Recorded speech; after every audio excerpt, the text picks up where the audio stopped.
Well, welcome to the podcast. Nathan Newberry here, your host. I got Derek Fredickson here on our podcast today. It's going to be a pleasure to hear his story and insights. He's a fractional COO. He has scaled many online businesses himself with his wife. He's a speaker. He has his own podcast. You guys are going to hear some insights from him on what that looks like to run a really efficient business. Stay till the end too. We're going to really kind of dive into some really good tactics around like hiring, infrastructure, leadership. I think there's some really cool things we'll dive into that's going to really help resonate with you as you grow in your business. Before we go into Derek's story, I want to give everybody a gift. Down below in the show notes, there's this free workshop that I designed to help everybody that wants to get to 6 and 7 figures and build a business online, and they want to leverage to know how to use AI, run ads, build a media team, and sales teams. That's all in that video down below. Go check that out. It's my gift to you. Derek, as we dive into it, what is high performance? I asked this question to many of my guests because I want to get their insights of like how they operate, how they think about high performance, and how they've really kind of conducted the success they have. Talk about that a little bit. Oh, it's a great question. High performance for me is a couple of different things. The first thing that jumped out into my head is number one, work-life balance. If you don't have work-life balance, you can't be a high performer. So it's honoring when you're working and you're doing your best, you're performing your best, you're putting your maximum energy and effort. And when you're not, you're disconnecting, you're taking a break, you're recharging, you're refocusing, rejuvenating to some extent. So work-life balance is number one, I think, for any entrepreneur that's looking to scale, that's looking to grow, and being able to honor that. I think the second thing would be an element of discipline, of being really focused on what do you want to do, who do you want to be a hero to, and how do you want to get there? Have a plan, have a strategy, have a vision, but be strategic about it, and be thoughtful about it. Be very cognizant about the activities that you're doing and the time that you're spending that's really going to move the needle. As entrepreneurs, we can be doing lots of different things, but the thing that's often going to be the most critical path to the success that you want is going to be some extent the thing that you need to be the most disciplined about, and really being focused and determined, but not working yourself to the ground, not working nights and weekends, and really kind of honoring when you need to take a break. You need to take a break. You got to charge the batteries. You got to refocus. So high performance is performing at your maximum best when you can, and then also disconnecting and taking a break in order to refuel the oil tank, if you know what I mean, And I want the audience to know too, Derek is living this out for the last 9 years. He's been living in Paris with his family. He's in the south of France chilling right now. It's 5 o'clock. I'm sure he's sipping some wine. No, not yet. Not yet. Not yet. It'll be a little bit later. Yeah. But he's also built some amazing businesses with his wife with multiple 7 figures. And in Europe, there's the downshift that people know so well. And you live that. And I really, really am enjoying this conversation with you even more, Derek, with getting to know you. But talk to people a little bit about what you do and how you serve people right now. Yeah. So for 17 years, I've been what I would call a fractional COO, a chief operating officer. Basically, that second in command that supports visionaries, entrepreneurs, business owners succeed in growing their business to the next level. Often at that level, they know that they can't do it all by themselves, right? What got you here is not going to necessarily get you there. And I did that with my wife's business. We have a business coaching company, and we've been at multiple 7 figures for 17 years. It's what I would call a self-managing company, right people, right seats, processes in place. And so as a result of that, I was able to step out and offer fractional COO services to other companies that were looking to scale. Oftentimes they would tap me on the shoulder and say, I need a Derek. I need somebody to do for my business what Derek has done for your wife's business. But then I had a passion to be able to do that for multiple clients, and I couldn't just do it when it was just me. So I launched the COO solution just recently last year, which is an agency that offers fractional COO and OBM, online business manager, services to scaling companies that want to hit that next level, but know that they can't do it by themselves. And they need somebody to essentially help run their business either for them or with them. And when I say for them, not because we're taking control of their business, but we actually give them control back into their business so they can do what they really want to do, which is focus on the big picture, the vision, the future. We run the ship, right? We get the right people in the right seats. We put processes in place. We put structures in place.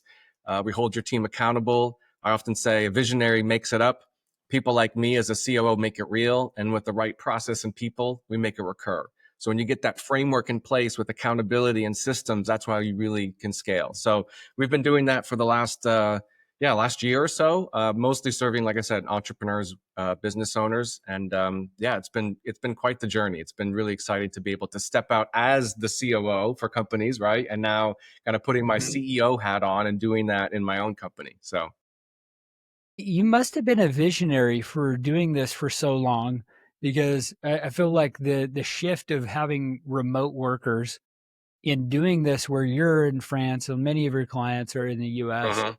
How did you foresee that? And bring us back to some of the very beginning of this ramping up to the success of Yeah. where you have now, of being able to really kind of build this life. And then what are some of the challenges that you've had along the road to get to this? Yeah, great questions. One of my strengths, we do a lot of assessments for our team and in the work that we do with our clients. And one of my strengths is that is a theme of consistency. So I like to follow a plan. I like to see the plan. I like to see the end result. And then often I say, well, reverse engineer how to get there.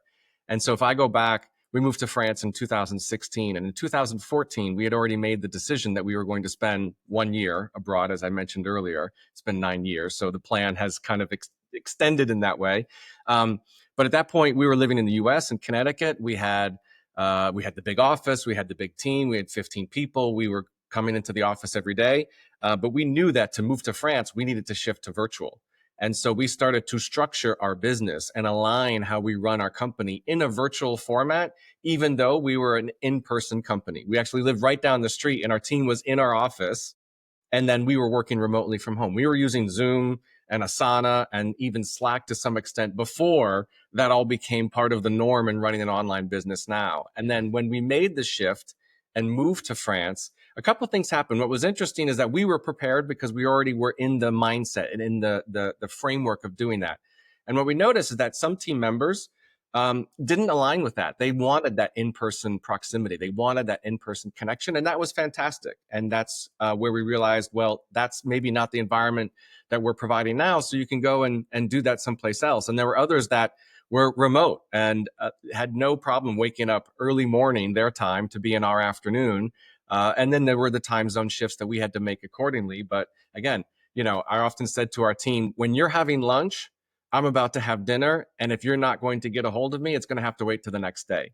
So we implemented these processes, these structures, these ways of collaborating and communicating in what I call an asynchronous format, where we can still get traction, we can still get momentum, we can still get great results, but it was done in a more efficient and effective way, leveraging all of the tools and mindset shifts and skills that we needed to have a virtual online business. And so we've been doing that since 2016, especially during COVID. That even took a whole other level. And especially now, like I'm here in France, I've got clients that are on the West Coast. I've got team that's spread out across Europe and in the US. And through these tools and methodologies and processes, we get to work with our teams, with our clients, and still make an impact. Even though I'm here in the south of France and it's winding down on a Friday evening, it doesn't matter, right? It doesn't make a difference. Yeah.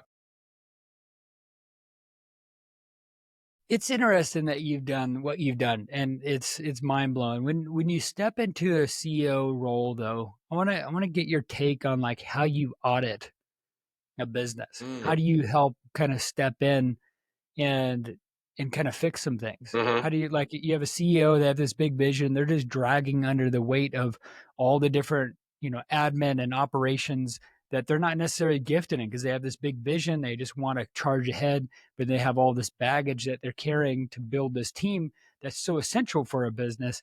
How do you step in and organize? What are the first things that you do? Yeah.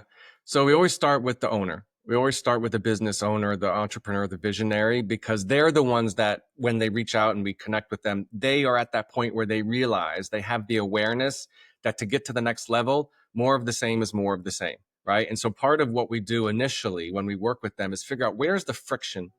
Where are you the bottleneck? Where are you showing up in a way that you have to versus in a way that you want to? And oftentimes, if we get real, where they're showing up where they have to is in the day to day. It's in the weeds. It's the whack-a-mole. It's putting out fires. It's dealing with the minutia of the problem solving on a day-to-day basis, which not only takes their time, but it sucks their energy. because that's not where they're supposed to be focused on. They're supposed to be focused on big picture strategy, vision, and yet they're in the weeds dealing with all the stuff that they don't want to be dealing with. Somebody needs to be dealing with it, but it's not their bread and butter, so to speak. So we start with that and we do a little bit of a time audit. Where are you spending your time? Where is it moving the needle? And oftentimes we'll do what we call an activity inventory. As an example, over a given week, just write down or make a list of all the tasks, the activities, the projects, the things that you're involved with. Maybe it's sales calls, maybe it's team meetings, maybe it's client work, maybe it's writing copy, it's doing, maybe you're working on your website for whatever reason. And you circle the activities that you know are really CEO entrepreneurial activities, business development, relationships, networking, speaking, sales, big picture visioning. And then you underline all of the other activities which are bringing you into the day-to-day of the business: customer service, posting on social media, refining ad copy, building out my funnel, responding to customer service emails, manage your calendar, managing your email, managing your team. And when they realize that for you to grow your business exponentially, what I call exponential growth activities, you do not get there by looking at all of the activities that are underlined. You get there by doing more of what you're circling. So what we do is figure out, how do we delegate, automate, outsource, systematize those underlined activities with a person, with a process, with a structure of accountability. So you've got a more aligned team to free you up so that you can do more of those visionary activities. But it starts with the time audit, the activity inventory, because if they're so busy in the day-to-day, oftentimes they're not even aware that they're busy in the day-to-day. But what happens is, at the end of the day, they feel exhausted. They might even feel a little bit resentful that they've had to spend so much time on this stuff that's going on. And then they're not so motivated or excited to jump up and do it again the next day. So when we start to strip that away and remove those barriers and get them out of their own way as the bottleneck, two things happen. They feel more confident. And when they're confident, they can go out and do those bigger activities. And then they also have more trust and faith and reliability in the people, the processes, the structures that can provide the framework for that sustained growth and scalability. And what we do is, when we step in, we lead and manage and hold accountable your people, your plans, your projects, your processes. And processes and systems and structures are not exciting. They're not sexy for an entrepreneur. But when they realize that you can't scale complexity, but you can scale system and structure and accountability, for them, it's like, okay, I don't necessarily want to build it, but I know we need it, and I know I want it in order for me to do what I'm really meant to be doing. So that's where we usually start, is in the time audit and getting their time back in the right activities. That's so true. So good. With systems, it's like visionaries sometimes are known for winging it. They're not always the most organized. So I get the system part. And then I think everybody understands the need for automation, leveraging AI as much as possible. But the big component too that I want to get your take on too is, it takes people. It takes people. And CEOs aren't the best people that hire the best people. Right. Yeah. Because they need the help right away. And so they hire anybody that has a pulse. You know, and they hire people like them because they like them, right? Yeah. Yeah.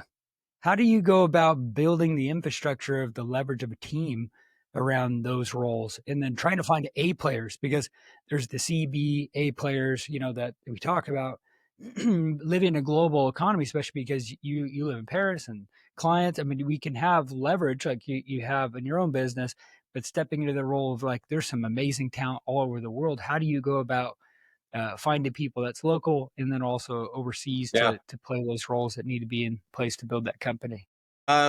Couple different things. One of the first things that we do when we do work with the business owner, we kind of identify, where are the gaps, where are there opportunities to perhaps free you up, and that might mean we need to bring in a solution in order to free you up in some case. And I say a solution because the solution might be a person, or it might be a process, or it might be a combination of both. But before we get to the person, I always say, what's the seat, right? I'm sure you've heard of right person, right seat. Put the right person to the side. We got to first get clear on what's the right seat. What's the role? What are the responsibilities? What are they going to be accountable for? What are they going to own? What are they responsible for? Because if we're not clear on that, we may think we've got the right person, but if we put them into a not so right seat, they're not going to perform. And that's oftentimes what entrepreneurs, because they don't know what they don't know, and there's no judgment about hiring. They often go more on emotion and more like, I really like you because you're like me and you have big ideas and we want to talk about the future. That's all well and good.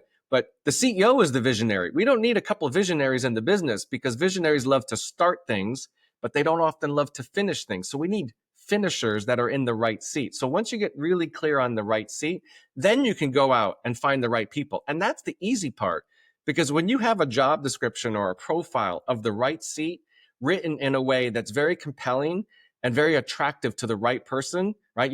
Sales copy, I call it hiring copy, right? So if you put out really good sales copy, your offer will convert. If you put out really good hiring copy, you will naturally attract the right person that is completely aligned to the role and the responsibilities, especially when you use particular profiles or assessments. So we use assessments that understand what are our strengths, how are we wired to take action, things like DISC, Colby, StrengthsFinder, etc. And so when you align that role in the context of who you want that person to be based on how they're wired, what their strengths are, they're naturally attracted to it because it resonates to them.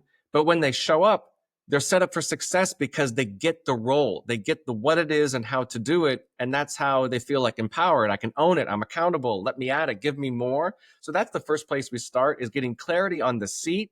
Then the person, using assessments and a really kick-ass good job description or profile of what you want. And then just ensuring that your job as the visionary, the entrepreneur, is to sell them on your culture, sell them on the big why. I often say, if you can get a prospective team member to drink the Kool-Aid of your business and your why, that's your role. But in terms of whether they fit the criteria, experience, skill set, assessments, etc., that's the job of your second in command, because they're going to ask the tough questions. They're going to know what it's going to take to get the job done well because they're familiar with it. They know it. They have experience with it. And so the visionary is going to kind of sell them on the culture. This is where we're going, right? This is the direction of the bus. Fantastic.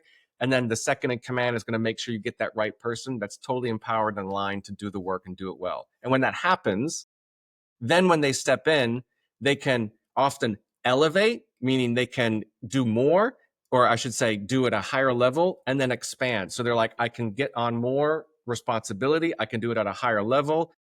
Give me more, right? You want worker bees, you want busy bees, you want the people that can make stuff happen and implement. And when they're aligned to that vision, they get really excited about it and get on board of just doing really, really good work. I read the book recently, Buy Back Your Time by Dan Martell, and he talks about the hiring ladder of, if you're feeling stuck, get an EA, and then you got the operations, then you got the marketing, you got the sales, and then you're in that leadership role that, so many people want to be in and stay in with the right infrastructure of the right team. But I'm curious of how you think it's for online businesses. What is kind of like the real need that people need right away? Because I can imagine it's like, you got a personal brand, you got, other video editors, you got websites, you got funnels, you got marketing, ad buyers, media buyers. Like, how do you go about the infrastructure of what someone would need uh, to kind of continue to that growth to happen and that consistency they need? Great question. I think it depends a little bit on where they are in the stage of their business, right? If they're, I don't want to say just starting out, but if they're, maybe just themselves and a couple of VAs, an example, right? Virtual assistants, amazing. They're the doers, right? So oftentimes as an entrepreneur, it's that when you're at that breaking point where you're kind of doing it all by yourself and you realize, I'm really not good at managing my own Google Ads campaign, or I really don't know how to connect my Zapier to my WordPress ClickFunnels thing. Well, just having that awareness and knowing that if you can outsource or get somebody that is really good at that and loves to do that, and you can pay them whatever X amount of dollars or euros per hour, knowing that if you get that time back, you can very easily reinvest that, presumably at a higher rate than what you're outlaying. Like that's the whole, like I'll hire you and pay you X, knowing that with that time back, I can do 5X or 10X. And usually that starts where your time is being spent on those activities that either that you're not good at, or you don't know that you're not good at, and you need somebody else to do it for you. And that usually starts at a tactical level, posting on social media, managing ads, building ClickFunnels, whatever that might be. And then at a certain point, you need more kind of that operational structure. You need somebody to kind of come up with the plan, execute, manage the project, maybe manage some team members. That's what I call online business manager. They have a more strategic sense to what's the bigger strategy here from a marketing perspective. Okay, I see the bigger picture. We have a launch coming up. We have a promotion coming up. These are all the steps that need to happen. What's the A to Z framework? Let me go make that happen with the team that we've got to continue to do some of the doing, but they have more oversight. They have more ownership. Mm-hmm. At a COO level, they are your air traffic controller. I often say they work horizontally across your business, marketing, sales, operations, and finance. And they also work vertically. They're that strategic partner, that second in command that is really helping the visionary make the vision happen. I saw this video the other day that was really interesting. It was by Quentin Tarantino, right? You know, the director. Yeah. And he had this thing that said, as the visionary or as an entrepreneur, your job is to not have the vision. Sorry, let me correct myself.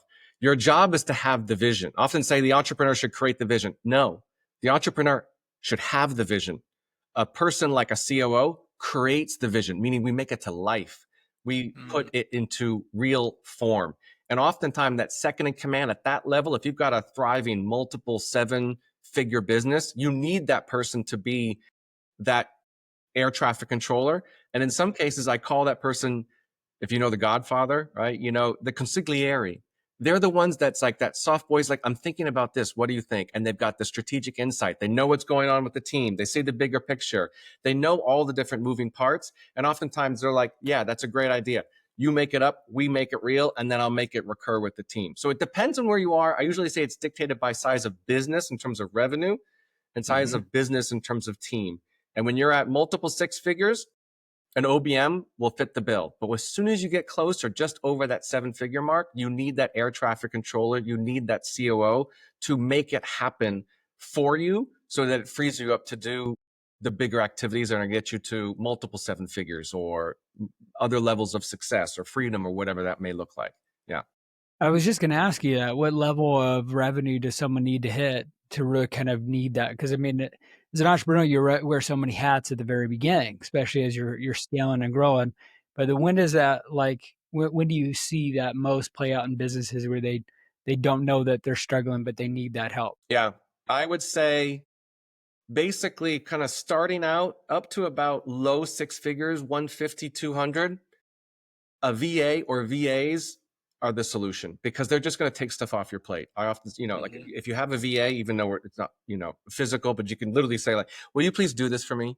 Will you just please go and execute this, right? Here's what I need you to do. It's very clearly outlined. This is exactly what I need to get done. Just do this for me nicely, right? But it's taking it off your plate. Once you get to about 250 to about 500, a little bit more, you have some team, have some, not some complexity, but you've got different offers, you've got different programs, you've got different client bases. You're on the cusp of really scaling. But that online business manager is going to bring 3 things to your business. They're going to focus on marketing, operations, and project management. They're going to create the culture of how we do what you do in a way of a systematic rinse and repeat. Let's not reinvent the wheel, run like a well-oiled machine operation. All right. And that's a little bit of the strategy, but also more of the tactics and implementation.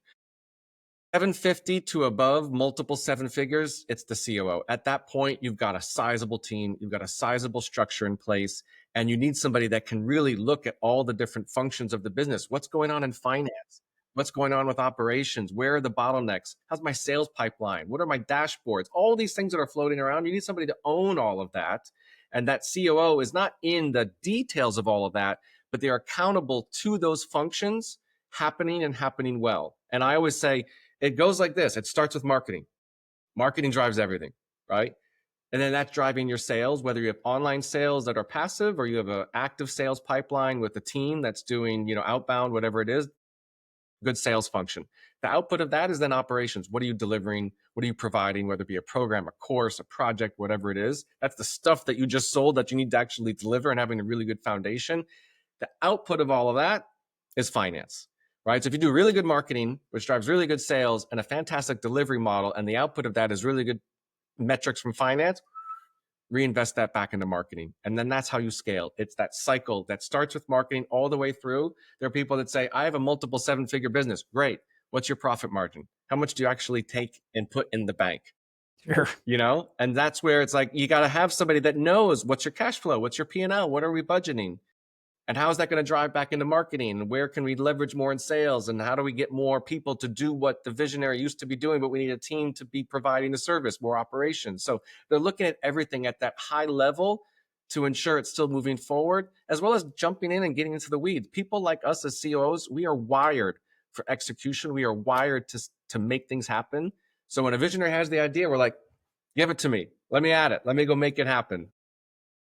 That's so interesting. How did you go about doing this and building your wife's business, but also helping you do this? Like, I can only imagine that fractional CEO can only take on a specific amount of clients because it's still time bound in essence because you're managing and working with so many businesses. How do you end up like talking about balance your life with 3 kids and being able to travel and enjoy life, but also managing these different companies? How do you end up doing that yourself? Very clear expectations. Clear expectations with the client, which allows me to have in my team clear expectation on what's expected. So they know what we're expected to provide, and we know what we're expected to provide. So there's never this gray area where they expect somebody to be able to like make all the magic happen all of the time, but yet we're only contracted to work with you for 10 hours a week, right? And if you've got a multiple 7-figure business with a COO at only 5 to 7 hours a week, that's going to be a bit of a challenge. So the expectation is there from the beginning. I'll say this, in my case, when I got started, I didn't know anything about entrepreneurship. I didn't know anything about an online business. This was back in 2008. I started out in Wall Street, and my wife's business had just got to the point where it was almost $1 million. As she says, mostly on toothpicks and Band-Aids, a lot of VAs, a lot of ad hoc processes because that's not her strength, if you will. So when I came in, the joke is I started in the mailroom. I kind of worked my way up. Like, what's an email list? What's a launch? How do you close a client? What's a Facebook ad? All of these things. So I kind of figured it out. COOs are fact finders. Everything's figure outable. We're problem solvers at a detail and at a very big picture level. Good COOs. And so through that experience, I was able to see what are the levers. So, okay, let's scale our email list. Let's launch more programs. Let's build a team that can provide the coaching so it's not all dependent upon, in this case, when we started my wife. Okay, we're doing great when we have events, live events.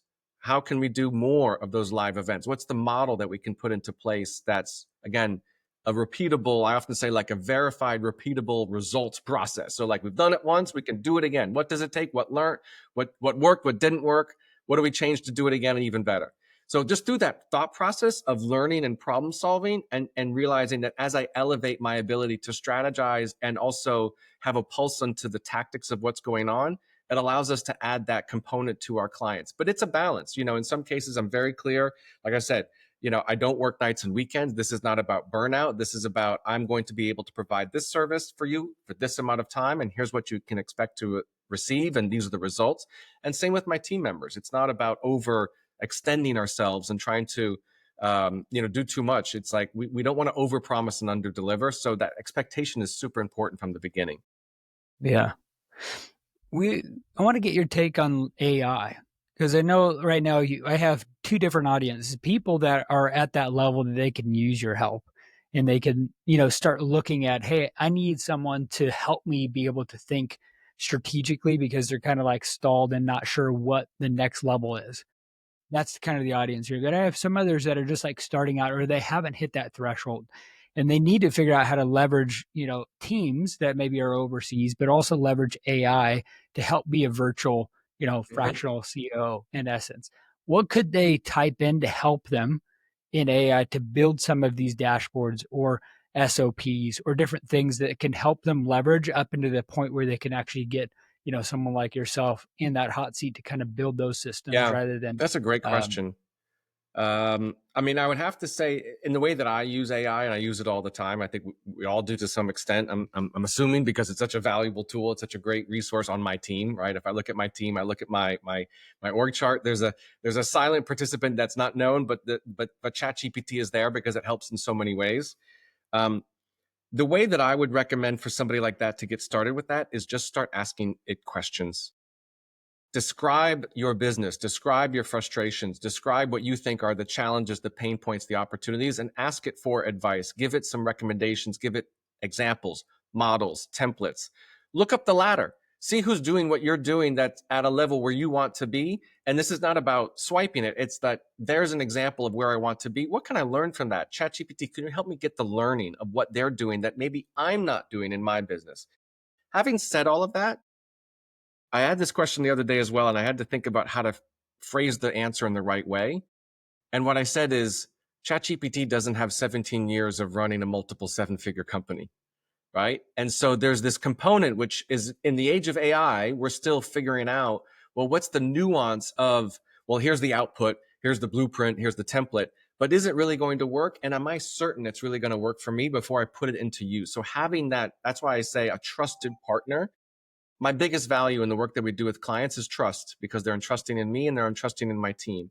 And so being able to trust what you're getting out of AI to provide the insight or the direction or the possibility is a great start. It's a thought-provoking tool.